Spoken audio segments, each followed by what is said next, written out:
नमस्कार, परभणी न्यूजमध्ये आपलं स्वागत करतो. मी दिलीप बनकर. पाहूया आजच्या ठळक घडामोडी. मागं तुम्ही बघत असाल सगळा उत्स्फूर्त प्रतिसाद आहे. विशेष करून महिला मंडळ जोऱ्यात आहेत जरा प्रभाग क्रमांक 13मध्ये.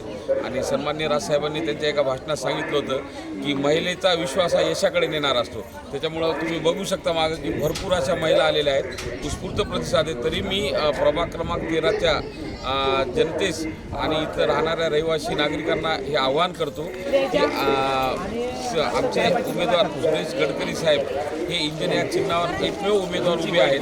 जशी आत्तापर्यंत सगळ्यांना संधी दिलीत आपण, तशी मायबाप जनता आम्हाला एक संधी द्या, एवढी एक मनसे विनंती करतो.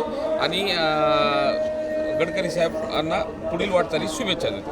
उमेदवार आहात आणि या प्रभागामध्ये आपल्यासमोर फार मोठी आव्हाने आहेत. आपणही निवडणुकीला सामोरे जातात, काय सांगाल?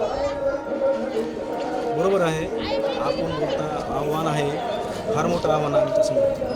परंतु मनसेचा मी एकमेव जरी उमेदवार असलो तर पक्षाची ताकद इतकी आहे आणि पक्षाचं कार्य परभणीमध्ये इतके आहे की सर्व जनतेला माहीत आहे. त्यामुळे मला हे आव्हान वगैरे काही वाटत नाही. आणि मला खात्री आहे की वार्ड क्रमांक 13मधील सर्व मतदार मला बहुमतानं निवडून देतील. कारण पक्षाचं कार्य या परभणीमध्ये इतक्या जोरात आहे. सोनू लाहोटी साहेब यांनी जवळजवळ आपल्या खांद्यावर धुरा घेतल्यासारखी इथं कार्य करतात आणि पक्षाचं कार्य इतक्या नेटानं करतात. प्रशासनावर वचक असो किंवा छोट्या मोठ्या जनतेचा प्रश्न असो ते प्रभावीपणे मांडतात.